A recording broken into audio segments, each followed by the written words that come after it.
Fix होता है कि इसका एक फैक्टर a माइनस बी होगा। दूसरा वाला फैक्टर जो है बाइनोमियल थ्योरम वगैरह कैसे कैसे निकालते हैं वो हमारे सिलेबस में नहीं है। हमसे जब भी पूछता है क्वेश्चन तो पहले फैक्टर से ही रिलेटेड पूछता है।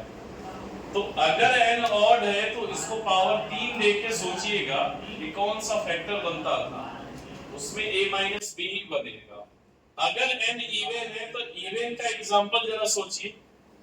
दो जीरो नहीं रखेंगे मिलेगा ही, समझ में ना आ गया क्या हो गया। दो रखते हैं, अगर दो रखेंगे तो ये क्या होगा a square minus B square. तो a square minus B square का दो फैक्टर होता है, a प्लस बी और a माइनस बी। उस पर ये दोनों आंसर आए। अब ऐसे ही जगह बताइएगा कि n ऑड है, ऑड का मतलब कैसा पावर 3। तो अगर 3 पावर है यानी a cube plus b cube, तो इसका फैक्टर क्या होगा a plus B. a cube plus b cube का फैक्टर क्या होता था a प्लस b, उसके बाद ब्रैकेट में जो चाहे वो बने। तो एक फैक्टर फिक्स होता है a प्लस b है। अगर n इवन है तो फैक्टर बताइए। इवन का मतलब कितना पावर दो। तो a square plus B square का फॉर्मूला पढ़ा है फैक्टर के फॉर्म में? नहीं पढ़ा है। a square plus B square का फॉर्मूला नहीं पढ़ा है भाई। कहाँ पढ़ा है? फैक्टर के फॉर्म में नहीं पढ़ा है। a square plus B square आपने ये पढ़ा होगा कि a माइनस बी का होल स्क्वायर प्लस 4ab। तो फैक्टर कहाँ हुआ? बीच में तो प्लस आ गया, गुणनखंड थोड़े होगा। तो आपने यहाँ पर ये चीजें नहीं पढ़ी है। इसका मतलब कि इसका कोई फैक्टर नहीं होता है। एक केस में फैक्टर बनता है अगर इसमें कुछ कॉमन हो तो।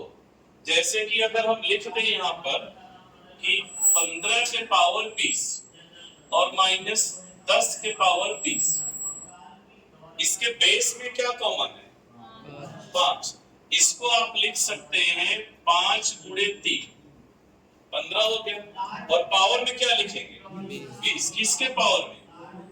दोनों के पावर में। और 10 को कैसे लिखेंगे? 5 गुणे 2। पावर किसके जाएगा? दोनों के। तो दोनों में क्या कॉमन था? 5 के पावर 20। इसमें एक ही केस बनता है कि फैक्टर तब होगा जब दोनों में कुछ कॉमन हो, अदरवाइज फैक्टर बनेगा ही नहीं। और इसमें कॉमन हो चाहे ना हो वही फैक्टर ही बनता है, उसमें देखा ही नहीं जाता। अगर इस पर पावर इवन है तो डायरेक्टली कोई फैक्टर नहीं बनेगा। फैक्टर तब बनेगा जब इसके बेस में ही कुछ कॉमन, अदरवाइज नहीं बनेगा। तो ये 4 रूल होते हैं और इसको याद कैसे किया गया है? ऑड का मतलब 3 पावर रख के चेक कर लेंगे कि होता क्या फॉर्मूला। इवन का मतलब 2 पावर रख के चेक कर लेंगे कि फॉर्मूला क्या होता है, बस। तो ये फैक्टर निकालने के इसमें ऐसे तरीके थे जिसको रट्टा नहीं मारना है। इसको आपको रट्टा नहीं मारना है। पावर इवन है इसका मतलब 2 रख के चेक कर लेंगे, ऑड है तो 3 रख के चेक कर लेंगे।